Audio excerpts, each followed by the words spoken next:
अस्सलाम वालेकुम स्टूडेंट्स, मैं मोहम्मद आमिर सुहेल और आप देख रहे हैं मैथ एट होम। तो स्टूडेंट्स, आज हम मनफी कालब क्या होता है और कालब का ट्रांसपोज इसके बारे में सीखेंगे। तो मनफी कालब क्या होता है?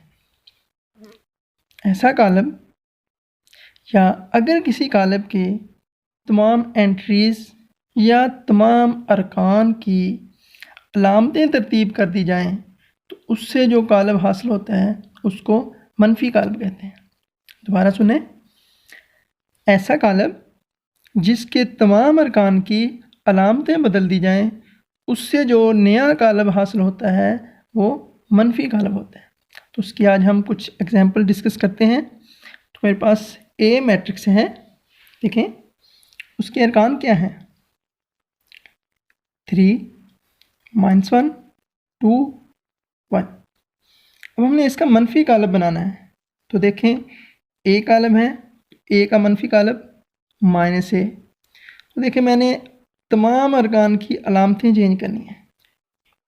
3 को -3, -1 को +1, 2 को -2, 1 को -1। तो ये ए का मनफी कालब हमें हासिल हो गया। इसी तरह दूसरी एग्जांपल देखें, बी मैट्रिक्स है, अरकान देखें उसके 2 6 3 2।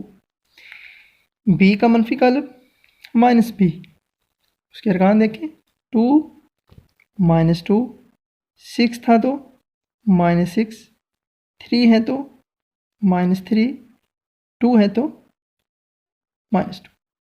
तो मैंने अरकान की तमाम अलामतें चेंज कर दी हैं, उससे जो हमें मैट्रिक्स या कालम हासिल हुआ है वो मनफी कालम है। इसी तरह इसकी तीसरी एग्जांपल देखें, सी मैट्रिक्स है, -3 2 -4 5। तो सी का मनफी कालम -c, -3 उसको पॉजिटिव या +3 बना दिया, 2 को -2, -4 को +4 और 5 को -5। तो क्या किया हमने, कालब की तमाम अरकान की अलामतों को चेंज कर दिया है, उससे जो हमें नया कालब हासिल हुआ है वो मनफी कालब है। तो नेक्स्ट अब हम पढ़ते हैं कालब का ट्रांसपोज। किसी कालब का ट्रांसपोज क्या होता है? तो स्टूडेंट्स, किसी कालब की कतारों को कालमों में बदल देने से जो मैट्रिक्स हासिल होता है उसको कालब का ट्रांसपोज कहते हैं। दोबारा सुने, किसी कालब की कतारों को कालमों में बदल देने से जो मैट्रिक्स हासिल होता है उसे कालब का ट्रांसपोज कहते हैं। तो हमने क्या करना है, कतारों को कालम बना देना है। तो इसकी एग्जांपल हम डिस्कस करते हैं। तो मेरे पास देखें ए मैट्रिक्स है, उसके अंदर 5 1 और -6, ये उसकी एक रो है।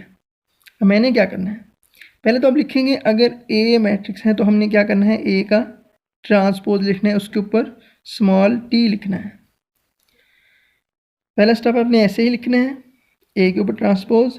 इसी तरह से ये जो गिवन मैट्रिक्स है 5 1 -6, उसको एज इट लिख के उसके ऊपर ट्रांसपोज या t लिखना है।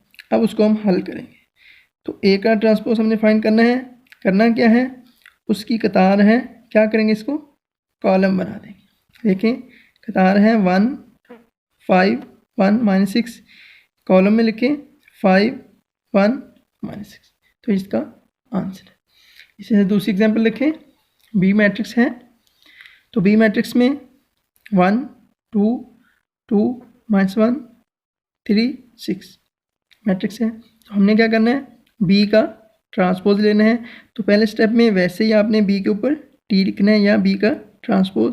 तो ये जो मैट्रिक्स दिया हुआ है इसी तरह इसको एज इट लिखें और इसके ऊपर ट्रांसपोज लिखें। अब ट्रांसपोज लेना कैसे है, कतार को कॉलम बना देना है। 1 2 रोज़ में है, कतार में लिखा है तो इसको कॉलम बना देंगे। दूसरी रो क्या है, 2 -1 कॉलम बना देंगे। तीसरी रो 3 6, इसको कॉलम बना देंगे। तो ये हमारा ट्रांसपोज आंसर है। इसे तीसरी एग्जांपल देखें, सी मैट्रिक्स है, उसके एलिमेंट 2, 3, -4 और 5। हमने क्या किया, सी का ट्रांसपोज लेना है।